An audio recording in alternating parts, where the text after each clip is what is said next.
네, 안녕하세요. 뉴비씨 시청자 여러분, 그리고 팟빵 청취자 여러분, 정치 신세대 전승민입니다. 오늘 이렇게 7번째로 인사드리게 됐는데요. 이게 실화냐? 벌써 이제 열흘 했다고 써먹는 거 봐. 추석 특집을 들으신 분들이면 다 아실 이젠. 지금이라도 추석 특집 다 네. 들어주세요. 저희 잘 만들었어요. 열흘 동안 연휴가 끝나고 이제 직장으로 학교로 이제 다들 돌아가셨을 텐데요. 어떻게 적응 좀 잘 하고 계신지 모르겠습니다. 저희도 이제 오랜만에 방송을 하려니까 왠지 좀 낯설더라고요. 저희 연휴 동안에 청취자분들을 위해서 준비한 에피소드들 어떻게 만족하셨는지 모르겠네요. 예. 앞으로도 더 재밌는 에피소드 만들겠습니다. 자, 그러고 인사하겠습니다. 오늘 약간 좀 아쉬워하는 분들 있으실 텐데요. 유나가 또 이제 개인적인 사정으로 인해서 오늘 참여를 못했어요. 그래서 자주 빠지는 것 같아. 네, 늘 아쉬워하시는 분들이 많더라고요. 유나 팬이 제일 많은 것 같아. 그 댓글 보면 유나 찾는 분들이 제일 많아. 그러니까 중간에 빠져야지 이렇게 찾는 사람들도 생기고 그렇게 인기 관리를 하는 게 아닌가. 그래서 국진이 한번 빠지는 거 국진이 어때? 형 빠지려고 했었구나. 그렇지. 그래서 오늘 빠지려고 했는데 의도가 다 있었구나. 저까지 빠지면 안 되겠다는 책임감에. 자, 그럼 오늘 게스트 분부터 소개해 드릴게요. 자, 그럼 소개 말씀 좀 간단하게 해주시죠. 안녕하세요. 전 오리지널 신세대, X세대, 네, 권선주라고 합니다. 오늘은 뭐 여러 가지 말씀 듣고 저는 네. 차분하게 네. 이제 여러 가지 의견을 말씀드리려고 앉았고요. 저는 인기라든지 방송 분량 이런 데 연연하지 않고 오늘 얌전히 앉았습니다. 방송 전과 되게 다른 말씀을. 그 말은 오히려 욕심을 내시는 것 같은. 네. 여기가 이제 드립 치는 자리라고 말씀드렸더니 너무 좋아하시더라고요. 그래서 방송에 좀 욕심을 비치셔가지고 유나가 좀 위협을 받을 수도 있을 것 같아요. 여기 드립 치는 자리이기도 하지만 미모 담당하는 자리. 역시 정치인이라 이게 이미. 예. 근데 나도 놀란 게 딱 오시는데 미모가 출중하셔서 역시. 여러분 실물보다 3배. 아니. 잠깐만요. 실물이 3배입니다. 이렇게 지금 디스를 는 거야? 아니, 실물이 3배. 초대손님이야, 그래, 초대손님. 손님 모셔놓고 그러면 안 돼. 애가 아직 어려가지고요. 잘 몰라요. 사회생활을 안 해가지고요. 아니, 아까 저보고 형들보다 10살 많아 보인다고 하셔가지고. 그래도 손님인데요. 한 번은 참아야지. 자, 그럼 오늘 함께한 저희 고정 멤버, 인사하고. 네, 당 청년위의 그 부대변인을 맡고 있습니다. 정국진입니다. 네, 23살 광화문 사는 대학생 오재우입니다. 네, 오늘 이렇게 시작을 하겠는데요. 본격적인 주제에 들어가기 앞서서 명절 연휴 동안에 좀 이제 민심이 어땠는지 한번 얘기를 해볼게요. 자, 고향 다들 갔다 왔잖아요. 어땠어요? 뭐 이게 어른들이 이제 말씀을 하시는 거나 아니면 뭐, 네. 아무래도 이제 저 같은 경우는 결혼 얘기를 당연히 결혼 언제 할 거니? 네, 그렇죠. 이거 얘기가 안 나올 수가 없는 것 같고요. 그래서 제가 그냥 지혜롭게 잘 듣고 말씀 잘 듣고 왔습니다. 아니 그것도 그렇고 이제 뭐 정치적으로나 네. 뭐 이제 문재인 대통령 뭐 잘하고 있다라거나 어떤 어른들이 말씀하시는 거 어땠는지.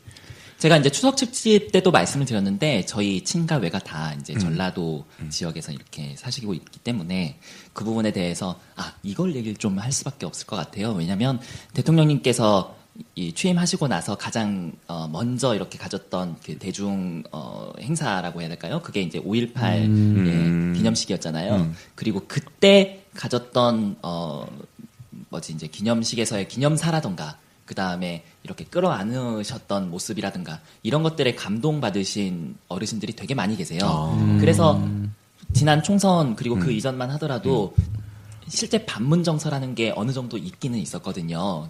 이제 나이 드신 분들 사이에서 말이죠. 그런데 그런 것들이 모두 다 눈 녹듯 사라졌습니다. 예. 그래서 이번에 가서 이런저런 얘기를 나눌 때 제가 좀 한결 편한 마음으로 들을 수 있지 않았나 그런 생각을 또 좋아하시지 않았어? 그 민주평통 위촉된 거. 민주평통. 사실 막 이렇게 자랑하고 다니는 그런 건 아닌데요. 하지만 자랑은 하잖아. 아니, 이제, 민주평통 자문위원이 됐다라는 걸 또 알고 계셔가지고, 제가, 꼭 한 분은 알고 계세요. 예, 그래서 그분이 이렇게 말씀을 해주시니까, 예, 그렇게 됐습니다. 이렇게 말씀드렸죠. 그 한 분이 너 아니야? 그런가? 자. 재호는 좀 어땠어? 저는 뭐 서울에 살아서 서울에서 나고 자라고 온 가족이 다 서울 경기 지역에 거주하고 있어서 이제 가족들이 저희 집에 다 모였는데 정치 얘기는 안 했어요. 그러니까 저희 그 큰 이모가 그 열렬한 보수 지지자이기 자유당. 때문에 보수당 지지자이기 때문에 정치 얘기를 하면은 원성이 높아지고 갈등이 발생합니다. 너 보고 빨갱이라고 하신대. 빨갱이라고 하진 않았고 빨갱이이지 않을까라는 의문을 늘 한켠에 갖고 별 차이는 계신다는. 없는 것 같아요. 뭐 그렇게 정치 얘기를 특별히 하지는 않았고요. 그러나 이제 저희 작은 이모는 문재인 대통령 아주 좋아하셔가지고 운명 책을 읽었다고 저에게 그 운명 책에 나온 이야기들을 쭉 또 해주시길래 제가 답례로 문재인 대통령 우표를 선물로 드렸습니다. 이야. 아주 좋아하시면서 돌아갔습니다. 아, 이번 추석 선물에 있어서 이 넘버원이 바로 그 우표가 아니었을까 이런 생각을 좀 하게 됩니다. 제가 좀 넉넉하게 마련을 했던 거를 좀 뿌렸죠. 아, 그랬어? 네네. 진짜 이렇게 나눠드렸구나. 네, 저도 아직 조금 여분이 있습니다. 자, 그럼 어떠셨어요? 저는 예. 이제 결혼을 했기 때문에 시댁을 남해로 네, 갑니다. 그 경상도 쪽이다 보니까 네. 이전까지는 가면 솔직히 이 뭐 민주당 욕 같은 걸 조금 하시곤 예. 하셨어요. 아무튼 어르신들이. 그런데 최근 분위기가 좀 많이 달라졌어요. 이제 욕을 안 하세요. 네. 근데 이제 말씀을 들어보니까 국진이하고 알게 된 게 이제 캠프에서 이렇게 알게 지난 되셨다고. 예. 이번 대선 때 네. 이제 더불어민주당 네. 저희가 그 문재인 후보 선대위 일자리위원회 위원으로 제가 있었고요. 뭐 그런 인연으로 알게 됐는데 예. 그때 언제였지? 제가 그 남해를 내려간 적이 있었어요. 네, 시댁 네. 어르신들 뵈러 내려갔었는데. 지난 설이었겠네요. 아, 그렇네요. 네. 서울 내려갔었는데 보통 이제 어르신들이 거실에 이렇게 모여 있고 그 아랫사람들이 네. 부엌 같은 데 이렇게 앉아 있는데 예. 보통 이제 거실에서 어르신들이 이제 민주당 욕하는 걸 가끔 듣곤 했었는데 이번에는 이렇게 다들 쫙 뭐라고 이렇게 말을 하시려다가 아니다. 우리가 이런 얘기를 하면 젊은 애들이 뭐라고 한다. 조용히 하자. 그러니까 이제 스스로 좀 망설이고 이건 좀 알아서 좀 하지 말아야겠다 이런 자중하는 분위기가 있었군요. 근데 지난 설만 하더라도 사실은 어떤 적폐청산을 필요하다 그런 어떤 전 국민적인 그런 분위기가 분명히 있었던 것도 사실이잖아요. 그럼에도 불구하고 그때 왜 그렇게 욕을 하고 그랬을까요? 잘 모르겠습니다. 그 전 정권 지금 박모 대통령 전 대통령은 네. 욕을 하지만 그래도 민주당을 지지해주기에는 조금 그 마음속에 아직까지 받아들여지지 않는 게 있으셨던 것 같아요. 네. 그 혹시 뭐 칭찬하시는 분은 없으셨나요? 칭찬까지는 없었고 그냥 제가 그 관련 일을 한데 그러니까 제 앞에선 조용히 하자 이런. 남해면은 경남인가요? 네. 경남. 김두관 그렇죠. 사가 남해 네. 출신이죠. 네네. 깨알 전지사. 그러니까 정덕이 이렇게 아까도 오다가 또 어떤 분 지나쳤다고. 네, 최재천 의원 그 성동구. 굉장히, 네, 오랜만에. 그러니까 최혜천 의원을 길거리에서 아무렇지도 않게 알아볼 수 있는 사람은 얘밖에 없을 이 거예요. 근데 원래 TV에 옛날에 많이 나왔잖아요. 많이 나오셨는데 그래도 20대 중에서는 알아보는 사람 그치, 별로 그 얼굴 없어요. 기억을 누가 하겠니? 또 이게 좀 멀쑥하고 또 변호사이시고 또 네. 도서정까지 이제 그 법안 발의하신 분. 네. 최혜천 의원님께서 이렇게 귀를 이렇게 후비지 않을까. 이런 생각이, 예. 어디서 내 얘기를 하나? 그럼 이따 자세히 말씀 들어보도록 하겠고요. 그 명절 증후군 관련해서 이제 얘기 들어보려고 모셨거든요. 자, 그럼 그 전에 나 할 얘기 있다. 그러니까 나는 이제 저는 집이 경기도 평택이거든요. 여기가 새누리당, 그러니까 자유당 텃밭이에요. 원유철. 평택갑 원유철 5선 지금 하고 있잖아요. 원유철 진짜. 지난 총선 같은 경우에는 얼굴을 안 들이밀고 원내대표라 다른 지역에 이제 유세하러 지원 유세 가고. 그렇게 갔는데도 정말 압도적인 차이로 그렇게 당선이 됐단 말이야. 자기 지역구는 전혀 이렇게 안 했는데도 불구하고. 워낙에 굳건해가지고 그냥 믿고 그런 것 같아. 좀 어떤 반원 정서 이런 게 생겼으면 좋겠는데 어쨌든 이제 저희 부모님은 지난 대선 때 처음으로 민주당 후보를 찍으셨고요. 그래서 제가 좀 물어봤어요. 뭐 찍으신 거 어땠냐? 이렇게 좀 마음에 드시냐 그랬더니 사실 저희 부모님은 정치에 그렇게 큰 관심이 없으세요.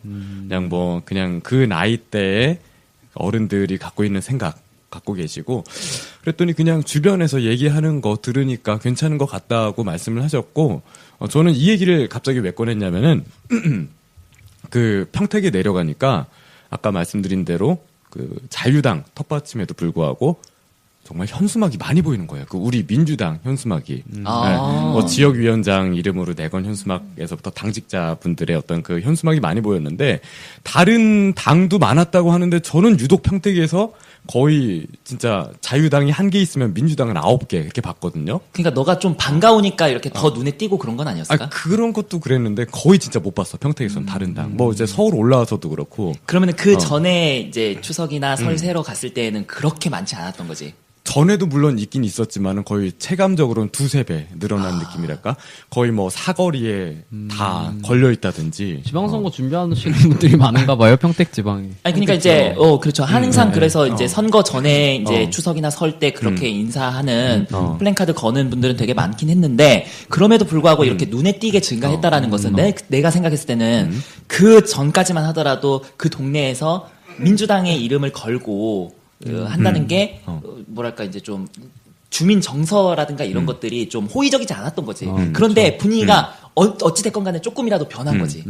그러니까 자신감이 생겨서 네, 지방선거에서 좀 더 힘을 내가지고 이렇게 열심히 해봐야겠다라고 생각하는 입지자들이 많이 늘어난 게 아닌가. 그치, 이제 평택 의뢰 지역위원장 그 김성기 씨 같은 경우에는 평택시장을 몇 번 하셨었고 또 이제 아마 계속 나오시려고 하시는 것 같은데 어쨌든 그렇게 많이 보여서 저희 부모님 같은 분들한테는 좀 영향을 주지 않을까 싶어요.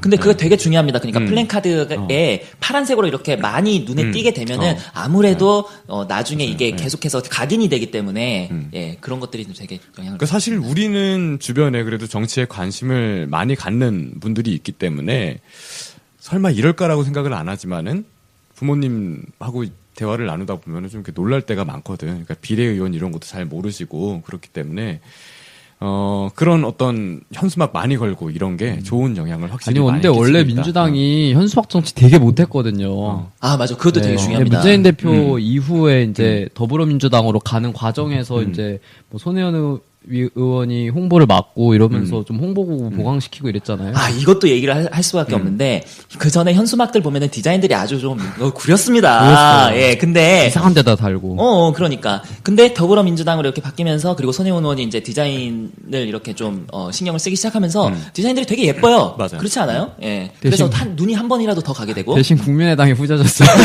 깜짝 놀랐습니다. 그래서 국민의당이 우리 옛날 민주당을 보는 것 같다니까 네. 하는 걸 보면. 옛날에 그런 현수막도 있었어요. 뭐 무슨 며느리 뭐 어쩌고 뭐 운전은 남편이 뭐 그런 현수막도 걸었었어요. 국민의당에서. 욕 바가지로 먹었어. 이번에도 막 무슨 복 가져가시고. 이번에도 뭐 했어요? 저번에 예. 그게 저번 설 현수막 예, 맞아요. 네, 예, 예. 보면서 욕 많이 했죠. 그러니까. 예, 그렇죠. 그 남해군에는 현수막 좀 많이 보였던가요? 별로 못 봤습니다. 아. 저는 일하느라 왔다 갔다 하느라 바빠서 솔직히 네. 네네네. 자유당 같은 경우에는 전술핵 재배치해야 된다고 막 그런 현수막을 아 계속 다 그거 얘기하더라고. 밀고 가는 거죠, 그걸. 그래서 역시 네. 잘 되는 당은 이유가 있다. 뭐 이런 결론을 낼 수도 있는 거고요. 그렇게. 근데 뭐 우리 청취자들 그다음에 이제 시청자들은 다 알고 계시죠? 전술핵 재배치 말이 안 되는 이유를. 예. 네, 설명충 본능이 발휘돼 가지고 얘기를 할까 싶다가도 이제 뭐다 아시겠지. 그러니까. 할 얘기 많으니까. 시청자분들은 다 이렇게 식견이 높으신 분들이라. 그러니까. 자, 그렇습니다. 이렇게 연휴 동안에 이렇게 있었던 일 얘기해봤고요. 본격적으로 주제 들어가 보겠는데요. 그 대학 입학금 문제. 저희가, 사학비리 좀 그런 걸 많이 다루기로 했었죠. 이번 주 주제는 그 대학 입학금 문제에 대해서 재호가 그 캠퍼스 전문 기자예요. 네, 이렇게 취재를 좀 해왔습니다. 이제 어제예요. 어제 교육부에서 보도자료를 하나 냈어요. 그 내용이 뭐냐면 그 대학 입학금을 걷는데 대학 입학금에 그러니까 사립대 입학금 중에 이 돈이 입학 관련 업무에 사용되는 게 30%에 불과하다. 그러니까 40억을 받으면 12억 정도만 지출을 한다는 거예요. 그러니까 나머지는 학교에서 일반 회계로 유용을 하고 있다. 그러니까 전용을 하고 있다라는 거를 교육부에서 발표를 했어요. 그러니까 이걸 발표한 이유가 뭐냐면 문재인 대통령이 대통령 선거에 출마하면서 내걸었던 공약 그리고 대통령 취임 이후에 발표했던 국정과제에 모두 입학금 폐지 문제가 들어가 있어요. 근데 이게 왜 계속 문제가 되고 있냐면, 그러니까 여기 이제 지금 방송을 듣고 계신 분들이나 아니면 그 자녀분들 아니면 뭐 저도 겪었던 문제인데 학교에 입학을 해요. 분명히 등록금이 350만 원이라고 들었어요. 근데 첫 학기에 450만 원을 내라고 그 날라오는 거예요. 그럼 입학금이 100만 원이야? 그렇죠. 그렇게 많았어? 예, 입학금이 어. 그 평균적으로 사립대가 285곳이 있는데 평균적으로 77만 원이에요. 국립대 같은 그렇게 경우에는 많았구나. 41곳 평균에 15만 원. 그러니까 이게 입학금을 거의 100만 원에 가까운 돈을 대학들이 계속 걷고 있었던 건데 문제가 뭐냐면 이 돈을 걷는 근거는 있어요. 고등교육법에.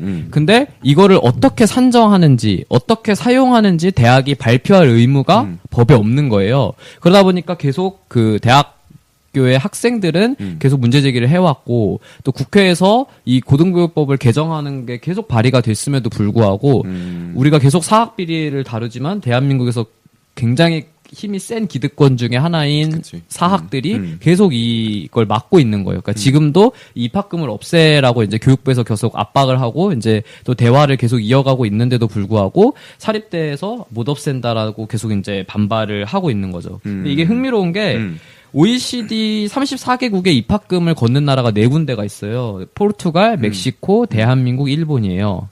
근데 포르투갈하고 멕시코는 일부 사립대학 몇 군데만 걷고 있고 등록금의 10% 이상을 입학금으로 걷는 나라는 한국하고 일본밖에 없는 거예요. 아무튼 안 좋은 건 다 일본에서 왔다니까. 그러니까 일본에서는 다 걷고 있는 거야. 네, 전체 일본에도 대학이? 사립대학들이 이제 걷고 있는 거죠. 근데 이제 국공립대 41곳은 어. 입학금을 폐지하기로 결정했어요. 그러니까 이건 이제 아무래도 정부 국공립대는 정부의 영향력이 크게 미치니까 국공립대는 폐지를 하겠다고 했는데 사립대학들은 이제 이거를 못 폐지한다고 뻗대고 있는 거예요. 근데 문제는 왜 뻗대냐면 사실상 지금 대학 등록금이 9년째 동결이 되고 있는 상황이에요. 그러다 보니까 이제 대학 재정이 힘들기 때문에 입학금을 폐지하면 그 전체 대학이 입학금으로 얻는 수익이 4천억 원 정도 된대요. 그러니까 이게 이제 순식간에 사라져버리는 게 되니까 사립대학들 입장에서는 이거를 이제 거부하는 거죠. 폐지하라는 거에 대해서.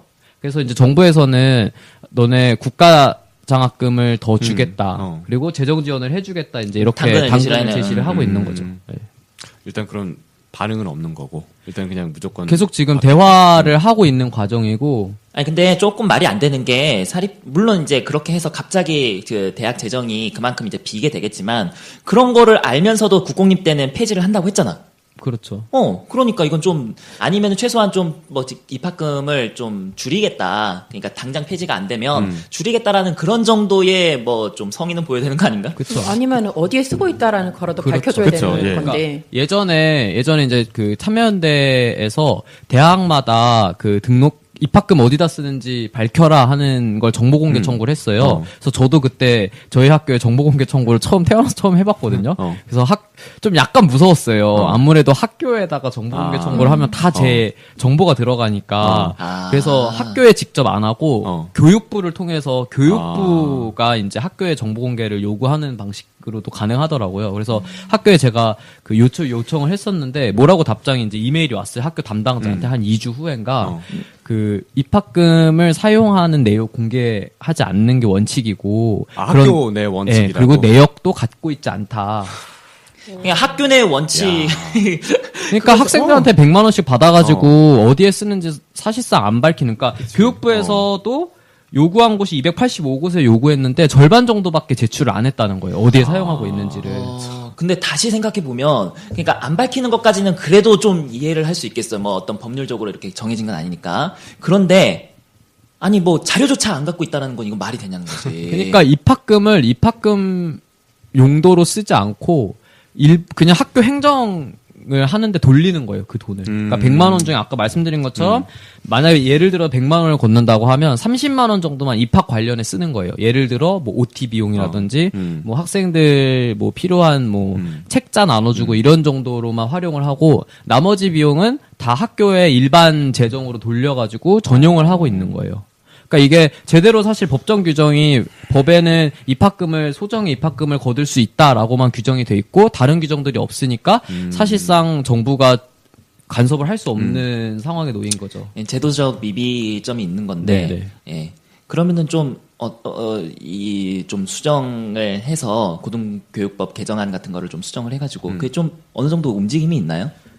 그 입학금 관련한 문제 제기는 한 4, 5년 전부터 계속 됐어요. 특히 이제 민주당 의원들을 중심으로 굉장히 오래 되어 왔고, 그럼에도 불구하고 아무래도 이제 정부가 당시에 이제 보수 정부였으니까요. 보수 정부는 사실상 굉장히 미온적이었고 이 등록금 문제에 관해서는 그렇기 때문에 지속적으로 이제 그 등록금 문제에 대한 또 고등교육에 대한 문제 제기를 해온 건 사실상 민주당이잖아요. 그러니까 네. 민주당이 집권을 하게 되면서 문재인 대통령도 사실 그 공약으로 하고 또 100대 국정과제에 넣을 만큼 상당히 사실은 중요하게 여기고 있는 거고 어떻게 보면 등록금 문제가 그 대학생들의 굉장히 중요한 이슈인데 그 중에 하나가 사실 입학금 문제거든요. 그러니까 뭐 등록금을 줄여라 하는 건 사실상 조금 부담이 있으니까 정책적으로 뭔가 하는 게 그럼에도 그래서 이제 그 문제 제기가 되고 있는 게 입학금에 관한 거죠. 그리고 이제 지금 정부가 이제 새로 정부가 들어서면서 계속 추진을 하고 있고 지금 현재 이제 사립대학들하고도 그 계속 논의를 하고 있는 건데 이제 계속 뻐기고 있는 거죠. 못 낮춘다. 지금 문재인 정부가 되게 의지를 보이고 있는 게 제가 이제 평택 말씀을 드렸잖아요. 평택에 평택대라고 있습니다. 이게 사립대학이에요. 이름은 평택대인데 여기서 지금 이제 이 재단이 비리가 너무 많은 거예요. 예를 들면 법인 자금 사적 유용, 그다음에 족벌 경영, 학사 운영에 좀 문제가 있고 심지어는 성추행, 은폐하는 어떤 그런 문제들이 있는데 이게 왜 지금까지 이어졌냐면은 지난 정권에서는 이게 수사 의지가 없었던 거예요. 이번에 이제 그 사회부총리 직속 사학혁신추진단 내 사학발전 제도 개선 TF가 되게 길다.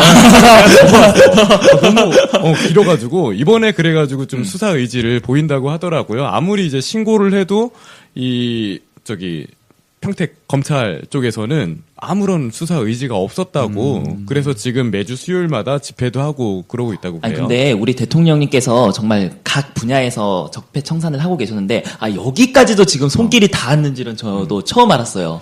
지금 그래서 서서히 적폐청산을 준비하고 계시다. 교육 적폐 어마어마해요. 맞아. 그럼요. 우리 예. 저 국정교과서부터 시작해가지고. 그러니까 저는 어제 이거 좀 뜬금없는 얘기긴 한데 어제 그 문재인 대통령이 그 회의 때 했던 이야기가 저 되게 인상 깊었어요. 그러니까 적폐청산은 사정을 하려는 게 아니다. 그러니까 적폐청산은 혁신, 그 개혁, 그러니까 우리나라의 어떤 그 미래를 열기 위한 혁신과 개혁으로 향해 가는 그 주춧돌 같은 느낌이라는 메시지를 내서 저게 진짜 저는 핵심이라고 생각하거든요. 그러니까 적폐청산이 정말 혼내려고 하는 게 이게 목표냐. 어. 말 그대로 우리나라를 개조하고 더욱더 혁신적으로 새롭게 만들어 나가는 거 아니겠느냐. 사실 기업들도 혁신 같은 거 되게 많이 하고 중요하게 생각하잖아요. 그렇죠. 뭐 기업에서 무슨 아이템 개발해야 예. 되는 것들도 물론 그런 창의적인 것, 혁신적인 거 많이 할 수밖에 없는 상황이고요. 그렇지 않으면 현재 이런 뭐 지금 이제 변해가는 사회 구조에서 기업들이 적응할 수가 없으니까. 예. 그런데 이 대학 입학금 문제를 들으면서 저도 이제 뭐 몇 년 지나면은 제가 제 아이들 등록금도 내줘야 되는 상황이고. 그러다 보니 막 여러 가지 생각이 드네요. 저는 특히 산업계에서 제가 이제 작은 벤처 기업을 운영하고 있다 보니 신입사원들을 뽑아보면은 매년 이 신입사원들이 학자금 대출을 가지고 있는 비율이 늘어나요. 이걸 알게 되는 이유가 학자금 대출을 사람들이 그 신입사원이 급여를 받으면 그중에 일부를 회사에서 원천 징수해서 이렇게 신입사원 상환을 해주거든요. 그래서 그런 신청들이 매년 증가하는 걸 보면서 이게 사학재단들은 뭐 등록금이 뭐 동결이 되고 어렵다고 얘기를 하지만 일반 국민들의 어떤 생각이나 정서, 현 상황하고는 좀 차이가 나는구나 이렇게 생각이 듭니다. 최근에 그런 것도 있었어요. 수천억 적립금 갖고 맞아. 대학들이 투자를 많이 하는데 어느 학교는 굉장히 많은 그 수익을 내고 어느 학교는 굉장히 많은 그 주식 투자 잘못해가지고 적자를 보고 이런 것 기사도 보니까 근데 그게 학생들 돈이었던 그렇죠. 거잖아. 학생들 돈으로 다 하는 거죠. 돈놀이 하는 거죠. 그래도 저 수원대에서 학생들 장학금 주라고 이렇게 쾌척한 돈을 가지고 TV조선. TV조선 50억 원 투자한 거 진짜 다시 또 꺼집어낼 수밖에 없어요. 수원대. 이 교육 적폐 특히 이 사학에 대한 어떤 손 대는 거는 이번 정부에서 꼭 해냈으면 맞아. 좋겠어요. 참여정부 때 못 해낸 개혁 중에 하나잖아요. 이번 정권 때 못하면은 정말 진짜 몇십 년 내로는 정말 어려울 것 같아요. 아니 근데 저는 좀 다르게 생각하는 게 이번 정권 내에 다 할 수 없는 것들이 분명히 있을 거예요. 그렇죠. 그런 것들을 우리 민주당이 더욱더 커지고 강해져서 그리고 우리 당원들이 또 지지자 여러분들이 더욱더 힘을 내가지고 이러한 개혁, 적폐청산과 개혁 그리고 혁신이 계속해서 앞으로도 지속될 수 있도록 해주시면 좋겠다라는 생각하게 됩니다. 네. 그렇습니다. 뭐 더 할 얘기 없죠? 이거 관련해서. 그럼 다음 주제 넘어가 보겠는데요. 이번에 리얼미터에서 발표한 설문조사를 보니까 지지율에 약간 좀 변화가 있는데 의아한 부분이 있어요. 그러니까 이거 보고 저기 트윗에서 누가 20대 또 개새끼 아니냐고. 아, 이제 이건 아무튼 그러니까 그 그러니까 트윗에 인용해서 한 거니까. 거니까. 아무튼 20대 개새끼론이 또 나온 거예요. 아니 그 대통령님하고 그다음에 민주당 지지율이 10% 정도 하락하고 그리고 자유한국당 지지율이 9% 정도 올랐다. 그러면 이거 좀 되게 이상하잖아. 예. 그러면은 빠진 만큼 거기로 들어간 거잖아. 자유당 쪽으로. 거의. 그러니까, 그쵸. 그렇게 생각이 될 수 있죠. 그래서 저도 조금 한번 이렇게 잘 한번 살펴봤는데, 솔직히, 이거 정확한 거는 우리가 확인하고, 확언할 수는 없을 것 같아요. 그런데, 제가, 민주당의 청년이 부대변인으로서 청년의 입장을 대변하는 입장에서 말씀을 드리면 이것 때문에 20대를 개새끼다라는 식으로 매도하는 거는 조금 자제를 해주셨으면 좋겠다. 제가 이제 몇 가지 좀 살펴봤는데 이거를 어떤 특별히 20대가 추석 사이에 뭐 갑자기 급격하게 보수화돼가지고 민주당 지지하던 사람들이 자유한국당으로 툭 가버렸어. 그런 일이 뭐 여러분들 생각했을 때 있으세요? 주변에서 혹시 보셨나요? 20대에서 10% 정도 빠져서 그렇게 갔다 그러면 그러니까 20대의 10명 중에 1명이거든. 그렇지. 굉장히 많은 수치인데. 그렇지. 근데 그런 사람 봤냐고. 아니, 바당으로 가면 이해를 하겠는데. 그러니까 바당이나 차라리 국당, 뭐 정의당으로 가면 이해를 하겠어. 근데 그 숫자만큼 저기 자유한국당으로 갔다? 그건 좀 아닌 것 같고요. 예. 차례 음식을 잘못 먹지 않은 이상. 아, 이런들이 되게 좋다. 손편이 목에 걸렸나 봐요. 편이 걸려가지고 민주당이 얘기해야 되는데 뭔 얘기를 못한 거야. 뭔가 이렇게 버튼을 눌러야 되는데 잘못 누른 거야. 그런 일이 식중독을 그러면 대량 식중독 사태가 뭐 일어났다거나 근데 그런 일이 없었잖아요. 네. 예. 그래서 제가 봤을 때는 이것 아마 다음 조사 때 다시 원상태로 돌아올 겁니다. 그렇기도 하고 실제 이제 뭐 수치가 실제 이제 변화한 거를 반영했다고 하더라도 20대 개새끼다 이렇게 욕을 하면은 돌아오겠어요? 안 돌아옵니다. 정치라는 거는 내 편을 만드는 거잖아요. 사람들을 모으는 그런 행위인데 좀 그렇게 하지 말고 좀 설득을 좀 하셨으면은 그게 너무 이렇게 책임을 묻고 그런 식으로 얘기를 하면 책임을 묻는 건 공직에 있는 사람들 정치인한테 물어야죠. 지지자들한테는 알아듣게 설명을 하시면은 좀 좋지 않을까 싶어요. 네. 20대로서 한마디. 그러니까 저도 좀 황당해가지고, 그러니까 사실 이 리얼미터 조사가 굉장히 조금 기쁜 소식이었잖아. 어떻게 보면 왜냐면은 지금까지 사실 대통령 지지율이 약간 주춤했는데 다시 반등하는 약간 전체적으로는 그래서 우리가 되게 기쁜 소식이었는데 사실 저는 조금 놀랬던 게 20대 그러니까 저는 좀 이제 덕후니까 여론조사 나오면 로우를 되게 많이 찾아봐요. 로우 데이터들을 들어가서. 근데 보니까 너무 이상한 거예요. 20대 자유한국당 지지율이 뭐 10몇 프로, 10%대 후반까지 나오니까 이게 너무 이상한데 정상적이지 않은 거 같아요. 절대 그렇게 나올 수 없잖아. 그래 아까 얘기한 대로 바른정당으로 간다면 모를까. 그러니까요. 그러면서 동시에 부정평가도 정부 대통령에 대한 부정평가도 확 늘어버리니까 너무 비정상적이라 이전 조사를 다 찾아봤는데 보고 나니까 평균적으로 너무 많이 올라간 거예요. 그 부정이나 자유한국당 지지율이. 그래서 조금 이상하다라고 생각을 해서 이제 또 우리가 또 방송 준비하면서 같이 얘기했잖아요. 근데 뭐 아까 말씀하신 것처럼 뭐 갑자기 보수화되거나 그러진 않았을 것 같고 사실 그런 건 좀 있어요. 제 주변에 보면은 최근에 어쨌든 안보 상황이 불안한 부분들이 있잖아요. 그러니까 이게 뭐 정부가 잘못해서 불안한 게 아니라 어떤 상황 우리를 둘러싸고 있는 상황들이 불안한 게 있어서 아무래도 우리가 지난 추석 특집에도 얘기했지만 지금의 20대들이 북한에 대해 갖고 있는 감정, 김정은이라는 사람에 대해 갖고 있는 감정 이런 것들이 아무래도 굉장히 많이 안 좋다 보니까 이런 어떤 그 북한에 대한 어떤 적개심이라든지 적대감 같은 것들이 약간은 그 언론 보수 언론과 보수 정치인들의 프레임에 의해서 민주당에 대한 반감으로 작용하고 있는 게 아닌가라는 생각은 들어요. 그럼에도 불구하고 이게 자유한국당의 지지율을 올릴 만큼의 요인은 안 된다라는 그것도 거죠. 10%씩이나. 그렇죠. 되게 웃긴 게 민주당에서 빠진 만큼 자유당으로 올라갔단 말이에요. 너무 이렇게 그대로 확 올라버렸으니까 무슨 유목민도 아니고. 그렇죠? 아무튼 핵심은 걱정하지 마시라.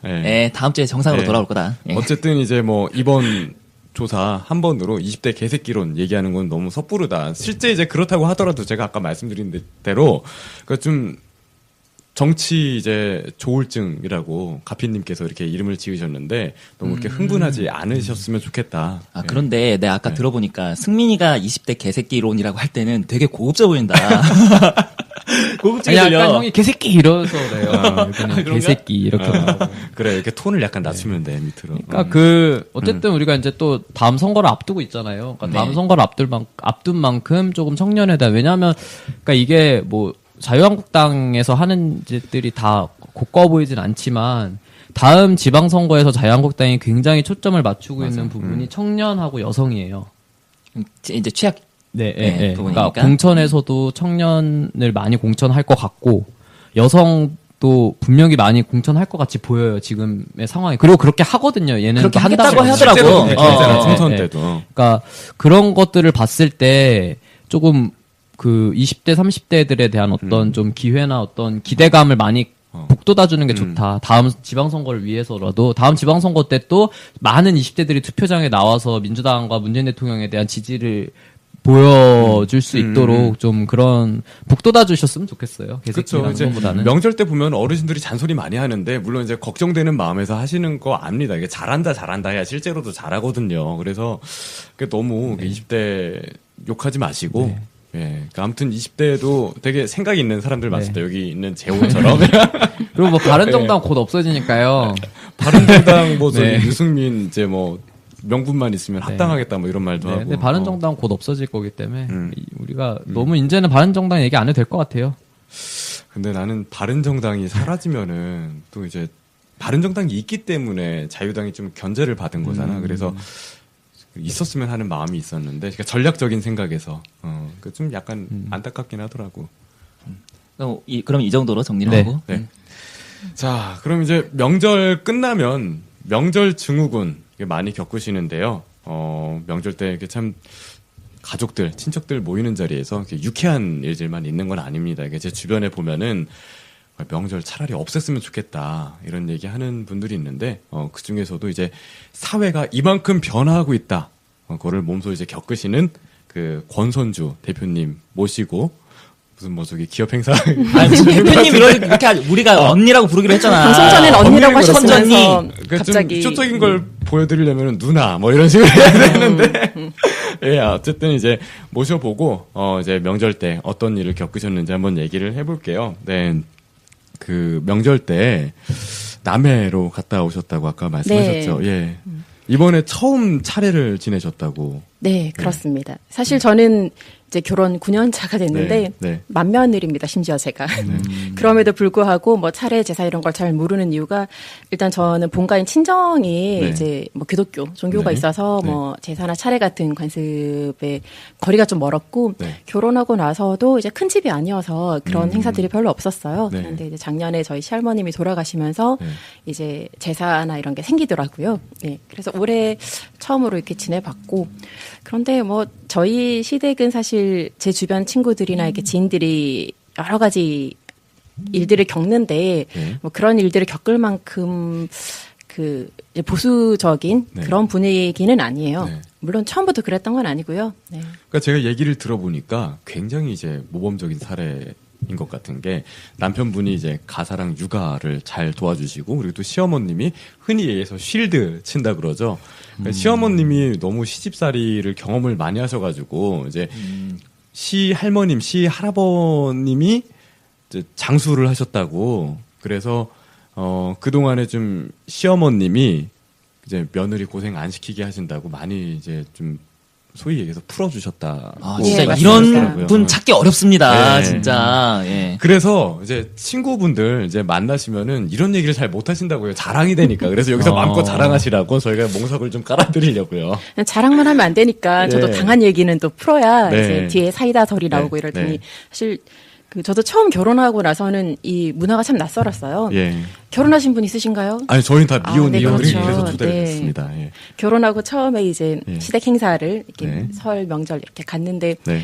첫 번째 가장 신기했던 거는 아무도 나에 대해서 궁금해하지 않는다는 거였어요. 아. 그냥 예. 며느리 일꾼 일. 아. 예. 아, 그 며느리 상황이- 이꼬르 일꾼. 네, 아무도 나의 이름, 나의 예. 뭐 하는 일, 나의 예. 취미, 내가 좋아하는 음식, 뭐 이런 예. 것들에 대해서 아무도 궁금해하지 않는다는 게 참 낯설었는데 네. 그것이 이제 저에게 약간의 그 트라우마를 남긴 에피소드가 있었는데, 예.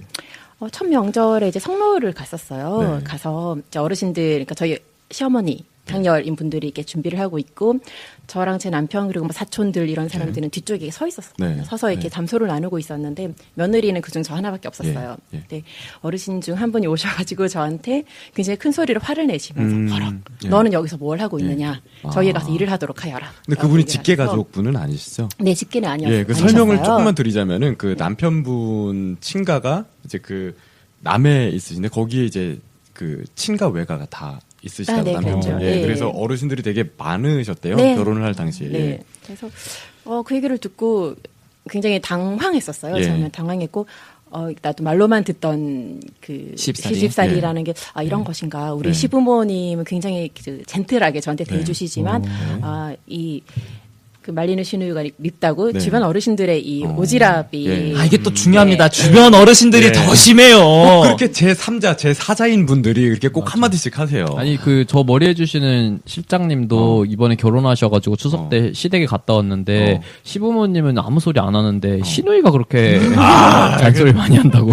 그러니까 나도 보면은 이게 좀 다른 얘기긴 한데 우리 큰 이모의 아들, 그러니까 사촌 형이 결혼을 했을 때 저희 사촌 형이 그러니까 저는 그 형을 좋아하지만은 이렇게 막 좋은 조건은 아니었어요. 근데 서울 와서 어떻게 형수님을 만나서 결혼을 했는데 큰 이모의 아들이 결혼을 했잖아요. 우리 막내 이모가 막 결혼식 끝나고 와서 막 좀 안 좋은 얘기를 하더라고요. 거기 이제 며느리로 맞은 집 쪽에서 아니 우리 딸이 좀 부족한데 잘 부탁드린다 이런 얘기를 안 했다고. 아니 뭐 시부모도 아닌 사람이 뭐 그렇게 얘기를 하고 있나 저는 그렇게 생각을 했거든요. 어쨌든 좀 직계 가족이 아닌 분들이 좀 말씀을 많이 하세요. 예. 저희 시어머니는 예. 그 주변에서 그런 이렇게 오지랖을 네, 네. 이렇게 하면은 네. 이제 거기서 아니 왜 없는 고부 갈등을 만들려고 하냐라고 말씀을 하시고 이번 명절 때에도 이렇게 제가 운전하고 내려가서 좀 피곤해서 네. 앉아서 이렇게 핸드폰 이제 보면서 좀 쉬고 있었는데 예. 이제 어르신 중 한 분이 저 집 맏며느리가 왜 일은 안 하고 앉아서 예. 핸드폰만 들여다보고 있느냐라는 맏며느리 말을 하시니 이름은 혹시 아실까요? 잘 모르겠습니다. 솔직히 네. 누구 엄마 정도를 아시지 않을까? 그러셨는데 예. 시어머니가 저한테 오셔가지고 예. 저기 옆으로 돌아가서 안 보이는 데서 핸드폰 하라고 야. 일하라고 하시진 않으시고 네 그러시더라고요. 그러면은 결혼을 하셨을 때부터 시어머님이 그런 식으로 이제 대해 주셨던 건가요? 네, 늘 예. 잘해주셨고 예. 다만 이제 그 문화나 관습 예. 이런 게 한 예. 번에 바뀐 건 아니고 네. 저도 처음에 이제 뭐 결혼하고 시댁을 네. 갔을 때는 네. 그 상을 차리고 밥을 먹는데 네. 남자 어른들은 아. 이렇게 방 안쪽으로 이렇게 상을 차려서 먹고 끝에 이제 여자 상 따로 맞아, 이렇게 맞아. 있는 그런 그 분위기였고 옛날에 드라마 전원일기 네. 보면은 그 이제 최불암 씨랑 그다음에 네, 그렇죠. 그 어머님만 이렇게 따로 상을 이렇게 있었고 뭐 그런 모습이 있었는데 상이 지금 이제 남아있었다. 떨어져 예. 있진 않았고 붙어 있었는데 예. 거기서 놀란 게 고기 반찬이 없는 거예요. 그거 되게 서운하잖아요. 먹는 거 가지고 그러면. 근데 이거는 예. 저도 느낀 게, 어. 그러니까 제가 이제 친가 외가 통틀어가지고 이제 제일 맞이다 보니까, 그러니까 제가, 저희 세대 중에서는 이제 저고 그리고 또 이제 제가 남자다 보니까, 그러니까 어릴 때부터 제가, 어르신들 자리에 이렇게 같이 겸상을 이렇게 하는 거예요. 그런데 이제 저희 어머니나 할머니는 저쪽 다른 상을, 예, 쓰시는 거고, 그리고 상 차림을 보면은 차이가 나. 그러니까 저는 그 어릴 때부터 보면서 되게 불편하고 물론 이제 저가 이제 뭐 장손이다 이제 제일 맞으니까 이렇게 하는 거다라고 이렇게 얘기를 하시지만 뭐지 왜 나만 이렇게 대접을 받아야 되는 건가 이런 불편함이 좀 있었어요. 이야. 일단 저는 고기가 없어서 좀 화가 났죠. 사람은 고기를 먹어야 되는데 그럼요. 그래서 예. 그 남편한테 여보 거기 고기 좀 일로 가져오라고 네. 남편은 마구마구 네. 부려 먹었더니 네. 네. 그 다음 예. 이제 행사될 때부터는 그런 분위기가 없어지고 고기도 다 같이 나눠 먹고 자리에서 좀 편하게 섞어 앉고 예. 그러니까 이게 사실 그 시댁 어르신들이 일부러 막 그 뭐 여자를 하대한다든지 며느리를 예. 하대하려고 하신 게 아니라 네. 그냥 예전부터 그래 왔으니까 그러셨던 것 게 많았던 것 네. 같아요. 그런데 처음으로 며느리를 맡고 네. 이게 좀 있어 보니까 며느리가 좀 불편해하는 것 같고 이런 문제가 있었구나를 이제 직접 그런 상황에 처해 보니까 이제 다들 느끼신 거죠. 그래서 그때부터 본격적으로 많은 변화들이 일어난 것 같아요. 예. 근데 이제 다행인 거는 또 남편분도 보통 제가 듣기에는 남의 편이라는 말이 이렇게 있더라고요. 근데 어쨌든 이제 그 편을 많이 들어주셨다. 예. 네. 남편이, 사실 저는 그 계속 이 얘기가 하시면서도 저희 남편이 많이 도와줬다라고 말씀을 하시는데, 네. 사실 도와줬다고 생각은 하지 않고 그냥 자기 할 일 했다고 생각을 하거든요. 그쵸. 예, 네. 아, 맞습니다. 자기 할 일 맞습니다. 한다. 네. 되게 중요한 거. 저희 남편도 사실 결혼했을 땐 세탁기 버튼 한 번도 안 눌러보고 결혼을 예. 했더라고요. 그래서 깜짝 놀랐었어요.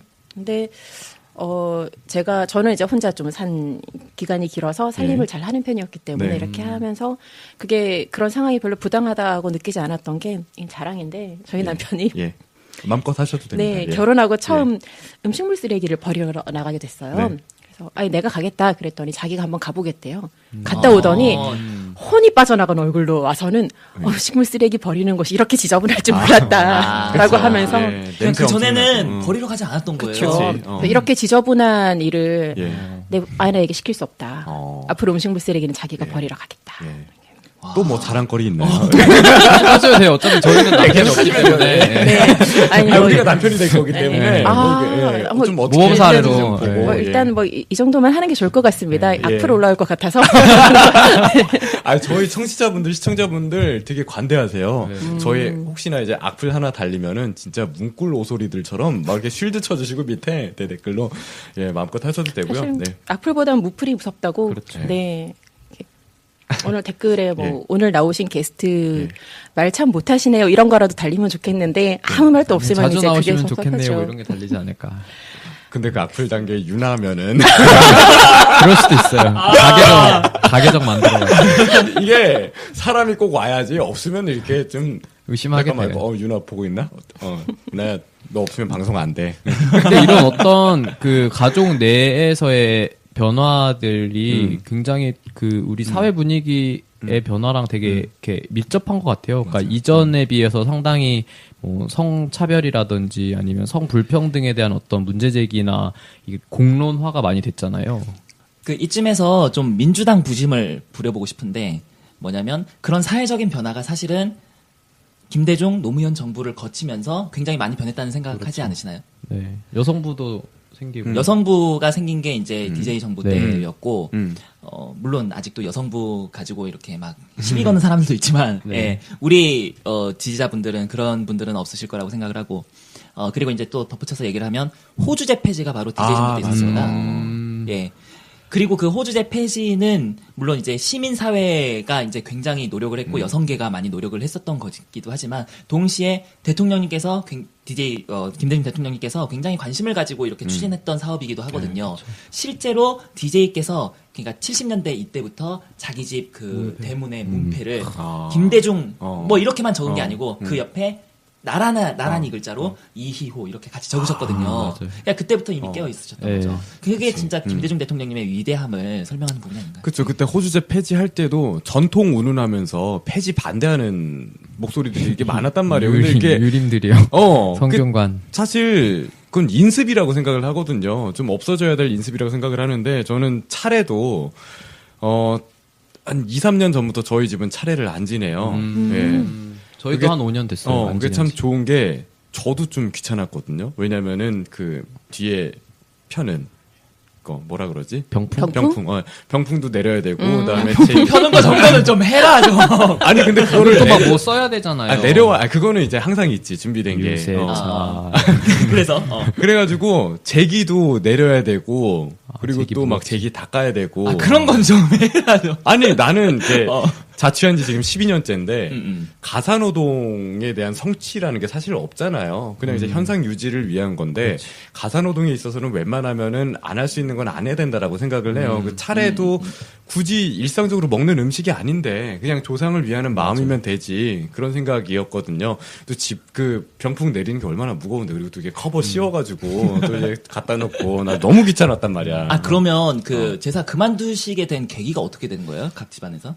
저희는 원래 종교가 없었는데 네. 그 제가 약간 포교를 하게 돼가지고 그러니까 제가 최초로 천주교회를 받아들이면서 네, 제가 성당을 받아들이면서 이제 집안에 어른들도 성당을 다니시게 됐고 와, 근데 대단하다, 진짜. 이, 자기 어른들까지 이렇게. 제가 아주 어려서 그 성당 유치원을 다니면서 약간 신앙에 관심을 갖게 돼가지고 그러면서 그리고 너무 오래 지냈다, 이 제사를. 그러니까 저희 할머니가 제사를 거의 뭐 50년 정도 모시셨으니까 이제는 그만해도 된다. 그래서 이제는 그냥 성당에서 하자, 미사를 드리는 걸로 하자고 해서 제사도 없어지고 차례도 없어지고, 그리고 차례 같은 경우에는 이제 다른 집안에, 그러니까 자기들 차례가 없으면 우리 집에 오잖아요. 근데 이제 다른 집안에 차례들이 생기니까 저희 집 차례가 굉장히 소규모화 되는 거예요. 그러니까 뭐 너무 엄청 소규모니까 어차피 1년에 지내는 거 너무 많은데 그냥 한두 번만 하자 이랬고, 아예 이제 그 한두 번마저도 없어진 거예요. 근데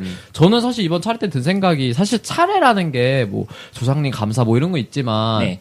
조금 더 생각해보면은, 그러니까 예전에 사실 좀 우리 선조들은 잘 못 먹었잖아요. 그러니까 우리 지금 그치. 매일 고기 먹고, 매일 고기 반찬에 매일 뭐 맛있는 거 맨날 먹고 술도 먹고 이러지만, 옛날에는 사실 고기 먹는 일이 엄청 힘든 일이었잖아요. 어쩌다 한번 정말, 그래서 명절에 설날에 고깃국 끓여 먹고, 추석에 고깃국 끓여 먹고 그랬던 거잖아요. 그러니까 햇과일과 그러니까요. 곡식으로. 그러니까 굳이 우리가 지금 맨날 고기 먹고 맨날 잘 먹는데 굳이 명절에까지 더 잘 먹어서 살이 찔 이유가 있을까라는 생각을 했어요, 이번 추석 때. 그리고 뭐, 말씀하세요. 아니 뭐 그리고 저는 이제 결혼하고 나서 느낀 건데 네. 첫 성묘 차례 뭐 이런 거 하면서 네. 물어봤어요. 이거는 왜 여기 놓고, 이거는 네. 왜 하고, 왜 몇 시에 하고 이런 걸 딱 물어봤는데 아무도 몰라요. 그냥 하던 대로 하는 거예요. 그게 그래서 그리고 또 전통이 아니라고 그러더라고요. 네. 기사를 보니까 그 성균관의 그 부장님이 뭐 홍동백서 조용히 어, 계시는 거. 그거는 후대에 정리된 거다. 지방마다도 다르고 또 이제 집안마다도 네, 다르기 때문에. 예. 뭐 의미도 모르고 힘든 걸 왜 하는 걸까라는 의구심을 품었었죠. 네. 네.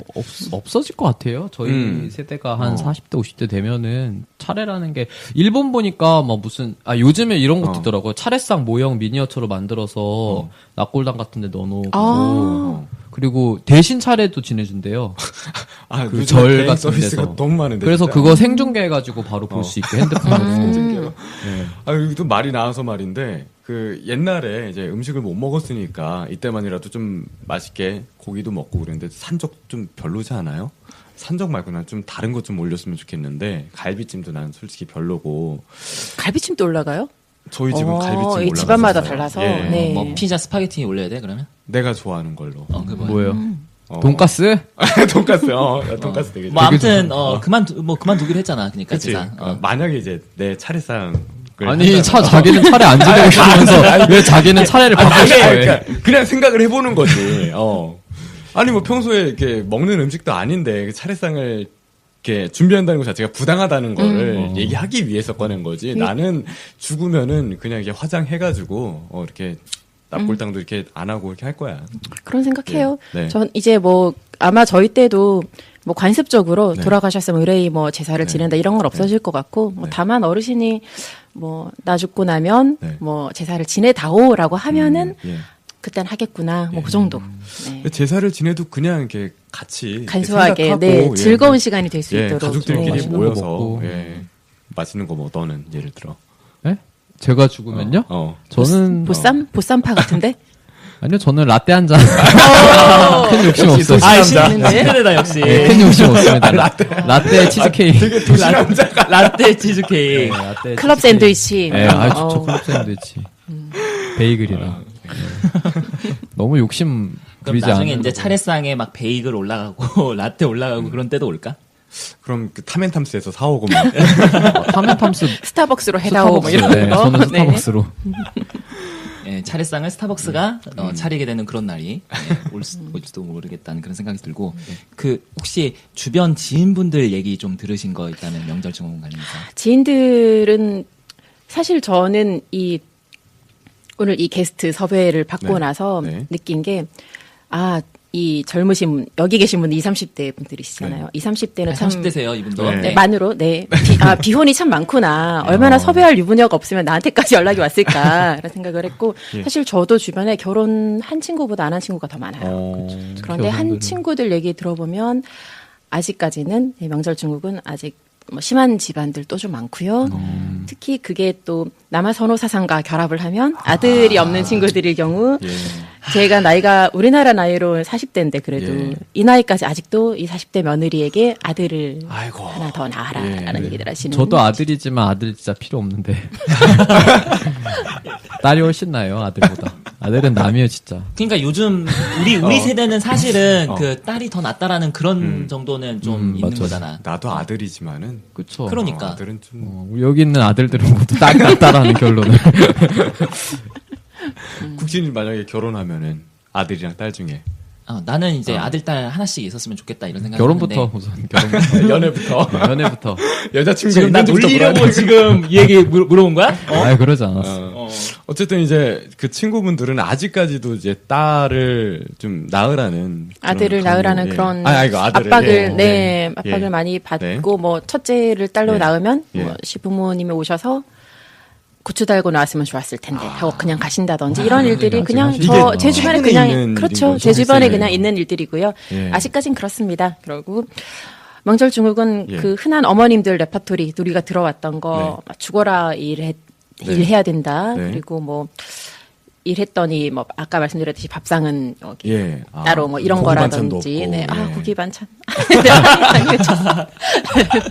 네, 뭐 그런 거라든지 아직 뭐 그런 집도 많지만 예. 뭐 저희 시댁처럼 게 조금씩 다 바뀌어가는 것 같아요. 그래서 명절 증후군이란 말 자체가 나오기 시작한 게 뭐 이게 뭐 100년이 됐겠어, 50년이 됐겠어요. 그렇죠. 네, 예. 이런 말이 나오는 것 자체가 사회의 변화를 이제 조금씩 계속 반영을 하는 거겠죠.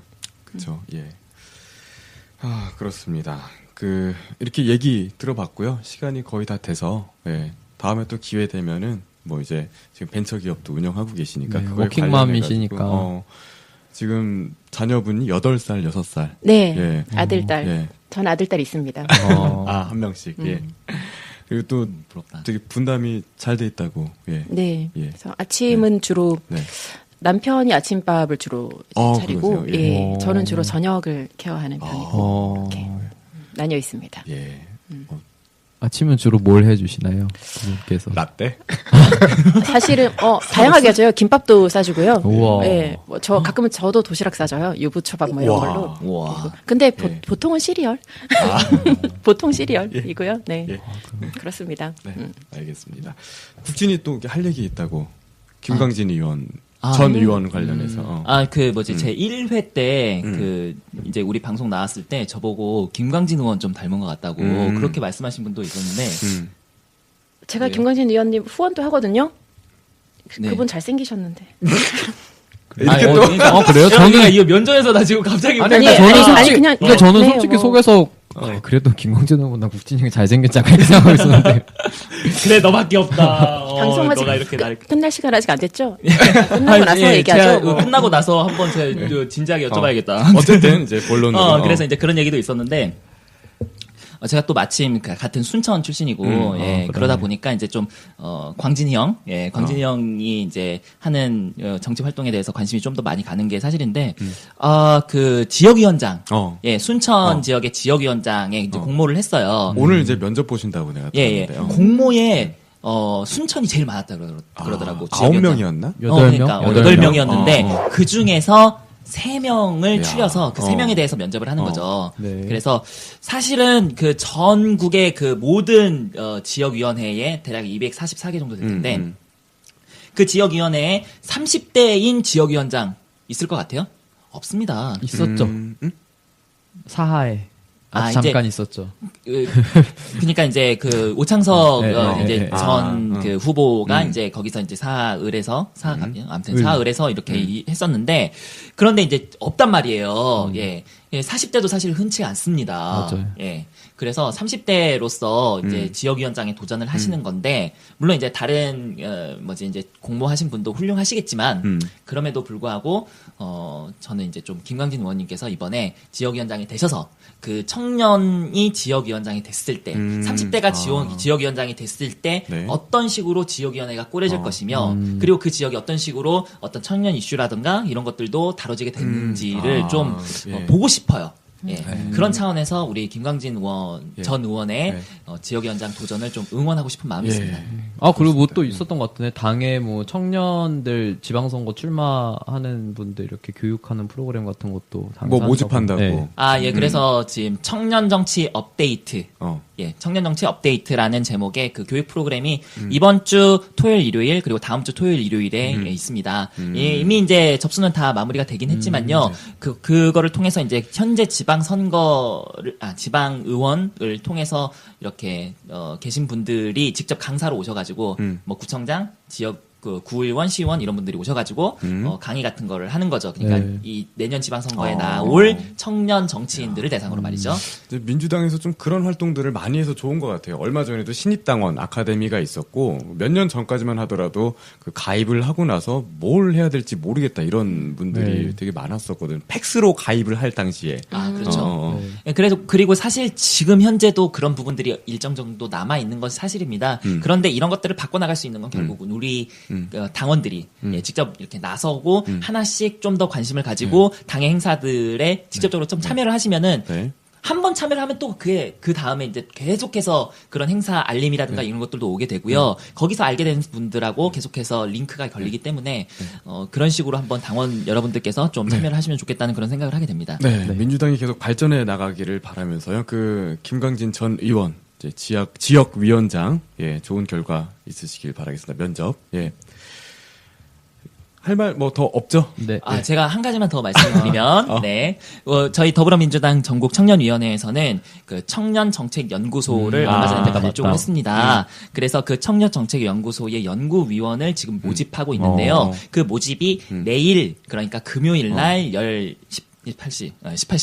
자, 오후 6시까지 받습니다. 마감이. 그래서, 네네네. 그래서 많은 분들께서 지원을 하시면, 네. 45세 미만이시면 누구든지 지원을 하실 수가 있습니다. 네. 많이 지원해 주세요. 네, 많이 지원해 주셔요. 내일 저녁 6시 마감이라고 합니다. 네, 그렇죠. 예, 관심 있으신 분들. 저도 지금 그 자문위원으로 함께 하고 있습니다. 아, 청년정책연구소에. 네. 왜 얘기 안 했어? 네, 아직 공식 임명장 받은 게 아니라가지고. 그런가요? 네. 예, 알겠습니다. 1시간이 금방 지나갔어요. 네, 예, 오랜만이라. 이렇게, 마치도록 하겠고요. 다음 주에도 더 새로운 주제로 이렇게 준비해서 하겠습니다. 오늘 저희랑 함께 해주셨는데 소감 한마디 좀.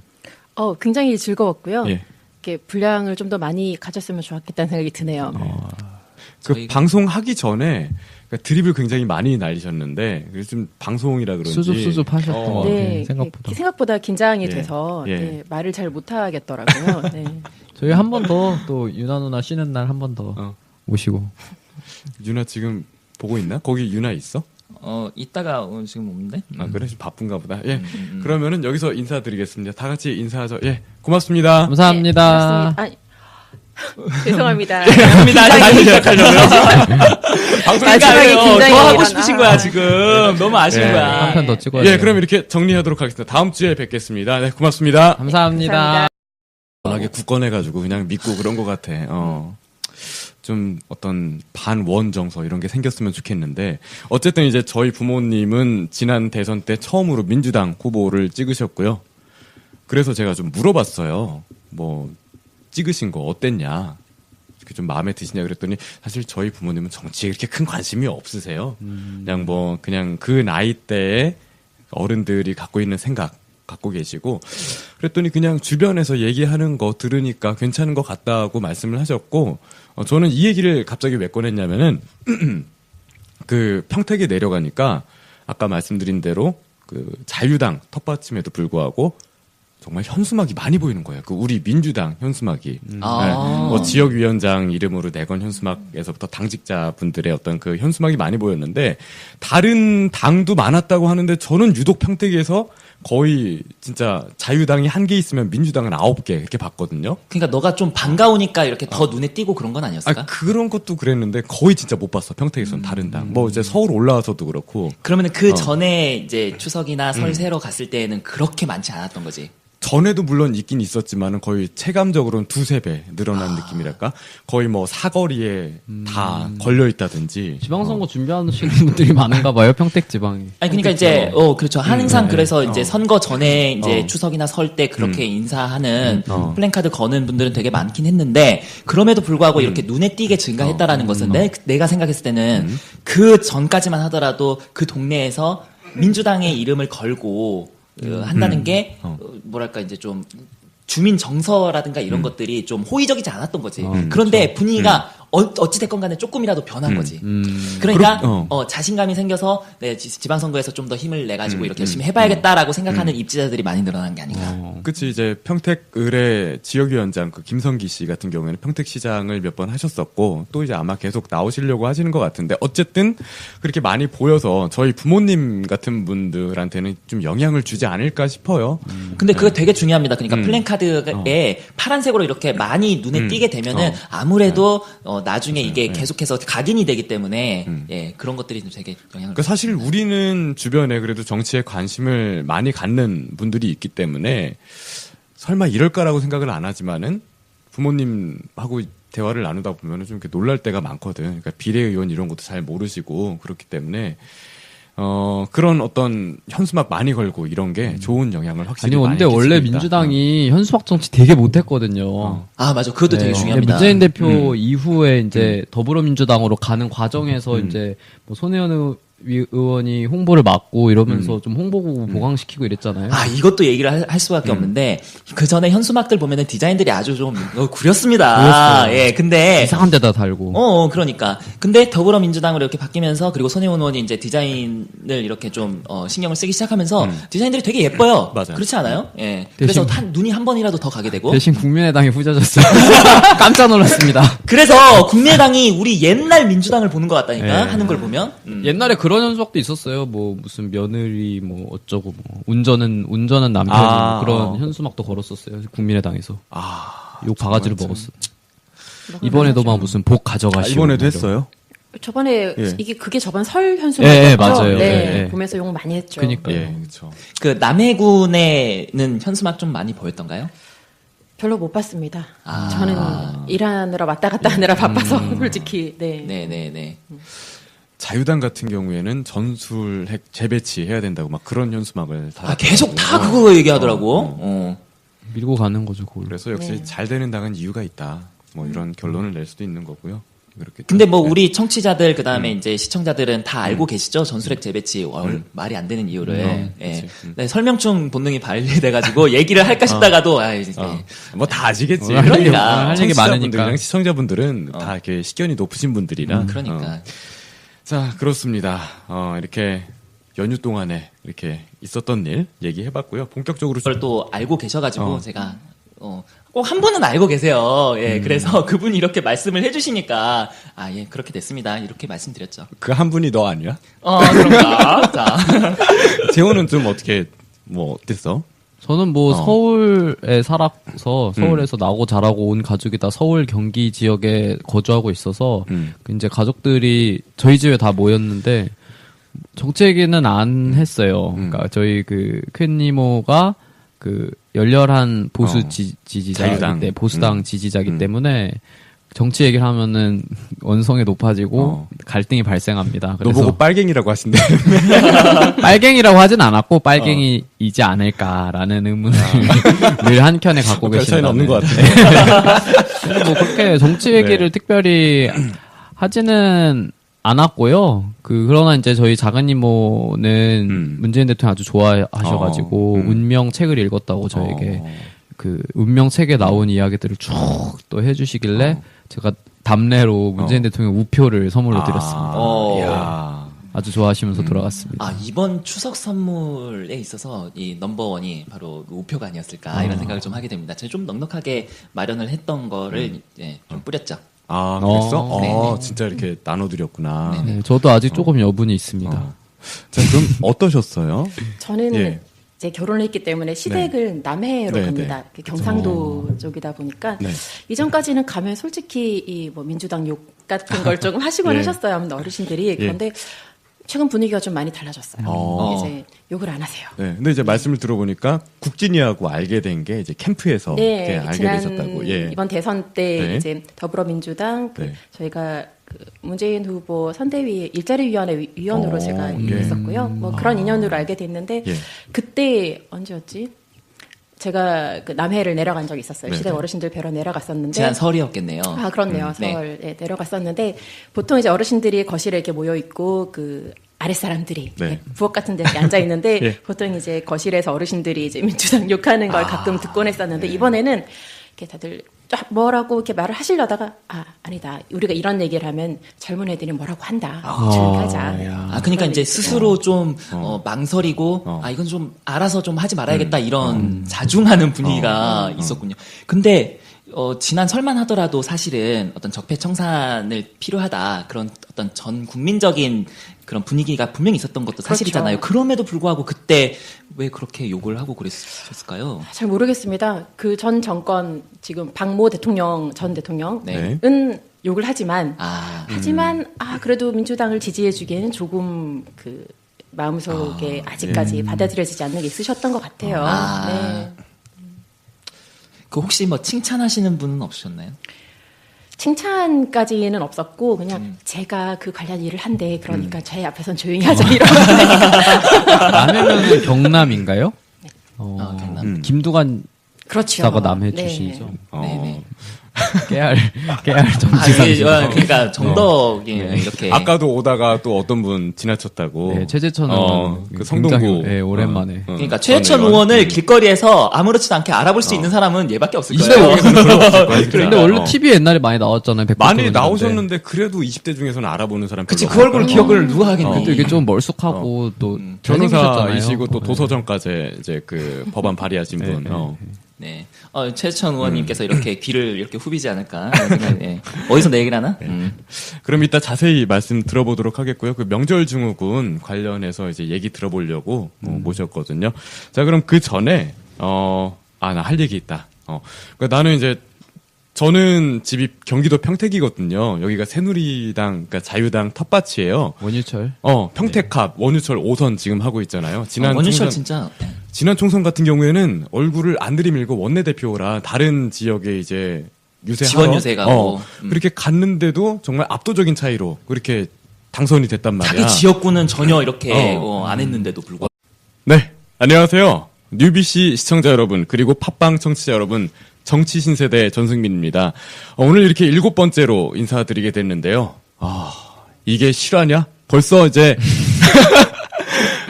열흘 했다고 동안, 써먹는 거 봐. 추석 특집을 들으신 분들이면 다 아실 이젠. 지금이라도 추석 특집 다 네. 들어주세요. 저희 잘 만들었어요. 열흘 동안 연휴가 끝나고 이제 직장으로 학교로 이제 다들 돌아가셨을 텐데요. 어떻게 적응 좀 잘 하고 계신지 모르겠습니다. 저희도 이제 오랜만에 방송을 하려니까 왠지 좀 낯설더라고요. 저희 연휴 동안에 청취자분들을 위해서 준비한 에피소드들 어떻게 만족하셨는지 모르겠네요. 예. 앞으로도 더 재밌는 에피소드 만들겠습니다.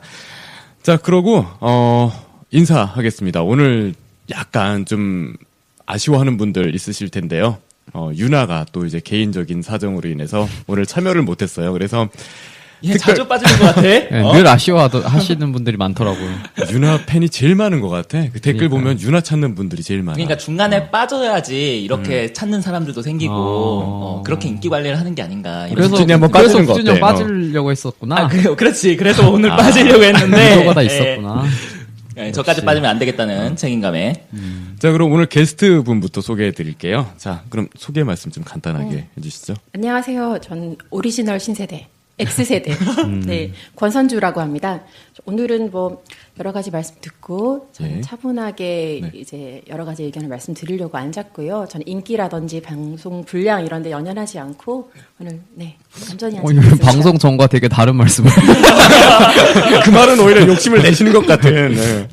여기가 이제 드립 치는 자리라고 말씀드렸더니 너무 좋아하시더라고요. 그래서 방송에 좀 욕심을 비치셔가지고 유나가 좀 위협을 받을 수도 있을 것 같아요. 여기 드립 치는 자리이기도 하지만 미모 담당하는 자리. 역시 정치인이라 이게 이미. 예. 근데 나도 놀란 게 딱 오시는데 미모가 출중하셔서 역시. 여러분 실물보다 3배. 아니. 잠깐만요. 실물이 3배입니다. 이렇게 지금 디스라는 거야? 아니, 실물이 3배. 초대손님이야, 그래, 초대손님. 손님 모셔놓고 그러면 안 돼. 애가 아직 어려가지고요. 잘 몰라요. 사회생활을 안 해가지고요. 아니, 아까 저보고 형들보다 10살 많아 보인다고 하셔가지고. 그래도 손님인데요. 한 번은 참아야지. 자, 그럼 오늘 함께한 저희 고정 멤버, 인사하고. 네, 당 청년위의 그 부대변인을 맡고 있습니다. 정국진입니다. 네, 23살 광화문 사는 대학생 오재호입니다. 네, 오늘 이렇게 시작을 하겠는데요. 본격적인 주제에 들어가기 앞서서 명절 연휴 동안에 좀 이제 민심이 어땠는지 한번 얘기를 해볼게요. 자, 그 고향 다들 갔다 왔잖아요. 어땠어요? 뭐 이게 어른들이 이제 말씀을 하시는 거나 아니면 뭐 네. 아무래도 이제 저 같은 경우는 결혼 얘기를 당연히 결혼 언제 할 거니? 네, 그렇죠. 이거 얘기가 안 나올 수가 없는 것 같고요. 그래서 제가 그냥 지혜롭게 잘 듣고 말씀 잘 듣고 왔습니다. 아니 그것도 그렇고 이제 뭐 정치적으로나 네. 뭐 이제 문재인 대통령 뭐 잘하고 있다라거나 어떤 어른들이 말씀하시는 거 어땠는지. 제가 이제 추석 특집 때도 말씀을 드렸는데 저희 친가 외가 다 이제 전라도 지역에서 이렇게 사시고 있기 때문에 그 부분에 대해서 이걸 얘기를 좀 할 수밖에 없을 것 같아요. 왜냐하면 대통령님께서 취임하시고 나서 가장 먼저 이렇게 가졌던 그 대중 행사라고 해야 될까요? 그게 이제 5.18 기념식이었잖아요. 그리고 그때 가졌던 이제 기념식에서의 기념사라던가 그 다음에 이렇게 끌어안으셨던 모습이라든가 이런 것들에 감동받으신 어르신들이 되게 많이 계세요. 그래서 지난 총선 그리고 그 이전만 하더라도 실제 반문정서라는 게 어느 정도 있기는 있었거든요. 이제 나이 드신 분들 사이에서 말이죠. 그런데 그런 것들이 모두 다 눈 녹듯 사라졌습니다. 예. 그래서 이번에 가서 이런저런 얘기를 나눌 때 제가 좀 한결 편한 마음으로 들을 수 있지 않았나 그런 생각을 또 좋아하시지 않았어? 그 민주평통 위촉된 거. 민주평통. 사실 막 이렇게 자랑하고 다니는 그런 건 아닌데요. 하지만 자랑은 하잖아. 아니, 그 이제 민주평통 자문위원이 됐다라는 거. 주제 들어가 보겠는데요. 그 대학 입학금 문제. 저희가 사학비리 좀 그런 걸 많이 다루기로 했었죠. 이번 주 주제는 그 대학 입학금 문제에 대해서 재호가 그 캠퍼스 전문 기자예요. 네, 이렇게 취재를 좀 해왔습니다.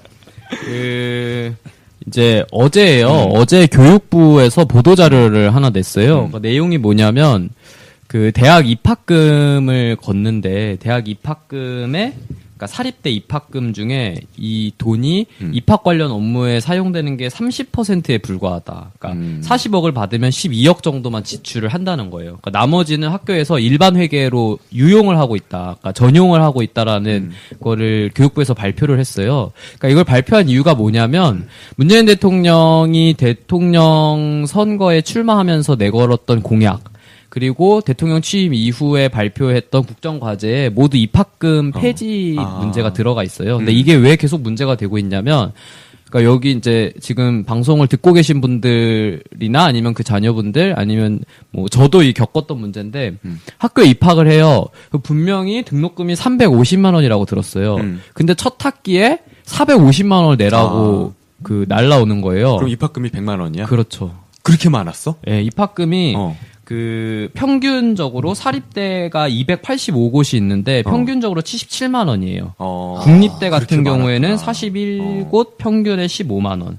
그러니까 이게 입학금을 거의 100만 원에 가까운 돈을 대학들이 계속 걷고 있었던 건데 문제가 뭐냐면 이 돈을 걷는 근거는 있어요. 고등교육법에.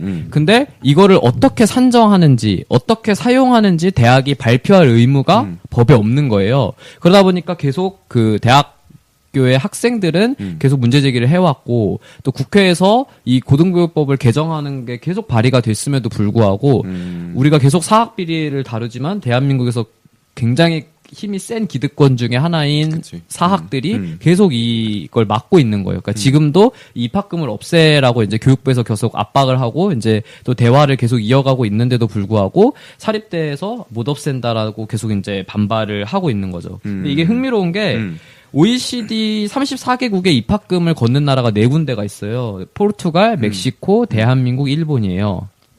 포르투갈하고 멕시코는 일부 사립대학 몇 군데만 걷고 있고 등록금의 10% 이상을 입학금으로 걷는 나라는 한국하고 일본밖에 없는 거예요. 아무튼 안 좋은 건 다 일본에서 왔다니까. 그러니까 일본에서는 다 걷고 있는 거야. 네, 일본에도 사립대학들이 이제 걷고 있는 거죠. 근데 이제 국공립대 41곳은 입학금을 폐지하기로 결정했어요. 그러니까 이건 이제 아무래도 정부 국공립대는 정부의 영향력이 크게 미치니까 국공립대는 폐지를 하겠다고 했는데 사립대학들은 이제 이거를 못 폐지한다고 뻗대고 있는 거예요. 근데 문제는 왜 뻗대냐면 사실상 지금 대학 등록금이 9년째 동결이 되고 있는 상황이에요. 그러다 보니까 이제 대학 재정이 힘들기 때문에 입학금을 폐지하면 그 전체 대학이 입학금으로 얻는 수익이 4천억 원 정도 된대요. 그러니까 이게 이제 순식간에 사라져 버리는 게 되니까 사립대학들 입장에서는 이거를 이제 거부하는 거죠. 폐지하라는 거에 대해서.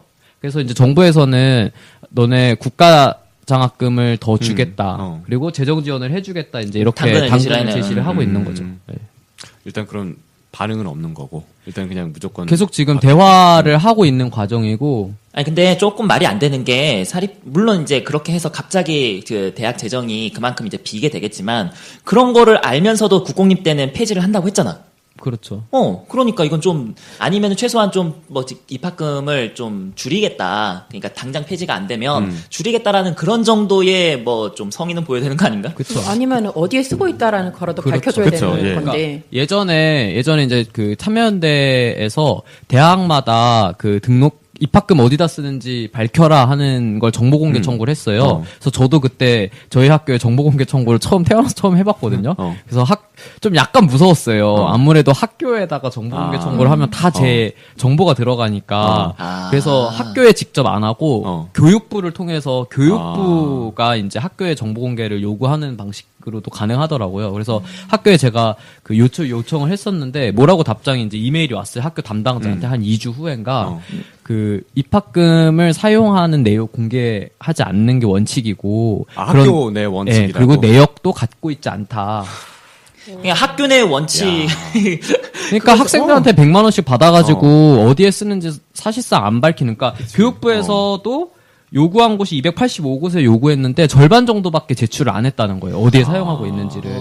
근데 다시 생각해 보면, 그러니까 안 밝히는 것까지는 그래도 좀 이해를 할 수 있겠어요. 뭐 어떤 법률적으로 이렇게 정해진 건 아니니까. 그런데 아니 뭐 자료조차 안 갖고 있다는 건 이거 말이 되냐는 거지. 그러니까 입학금 용도로 쓰지 않고 그냥 학교 행정을 하는데 돌리는 거예요, 그 돈을. 그러니까 100만 원 중에 아까 말씀드린 것처럼 만약에 예를 들어 100만 원을 걷는다고 하면 30만 원 정도만 입학 관련해 쓰는 거예요. 예를 들어 뭐 OT 비용이라든지 뭐 학생들 뭐 필요한 뭐 책자 나눠주고 이런 정도로만 활용을 하고 나머지 비용은 다 학교의 일반 재정으로 돌려가지고 전용을 하고 있는 거예요.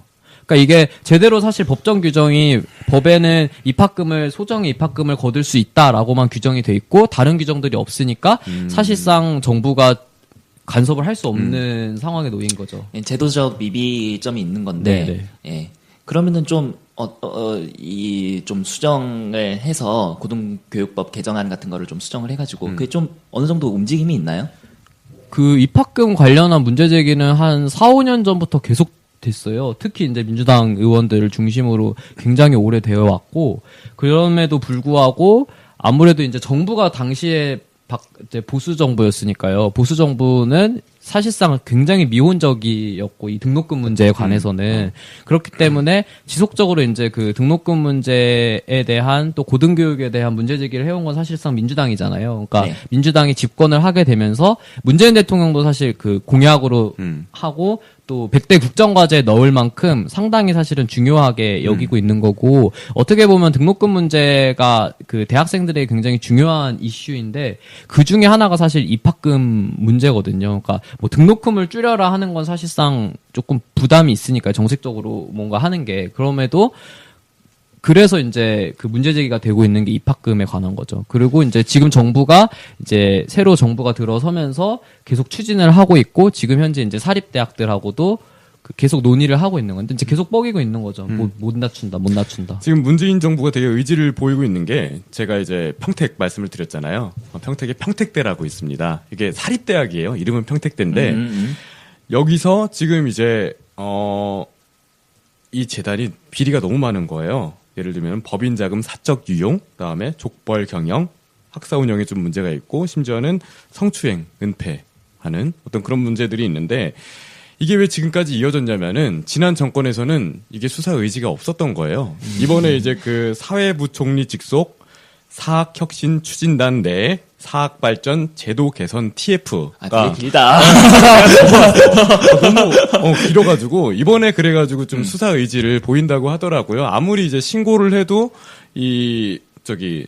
평택 검찰 쪽에서는 아무런 수사 의지가 없었다고 그래서 지금 매주 수요일마다 집회도 하고 그러고 있다고 아니 그래요. 근데 우리 대통령님께서 정말 각 분야에서 적폐청산을 하고 계셨는데 여기까지도 지금 손길이 닿았는지는 저도 처음 알았어요.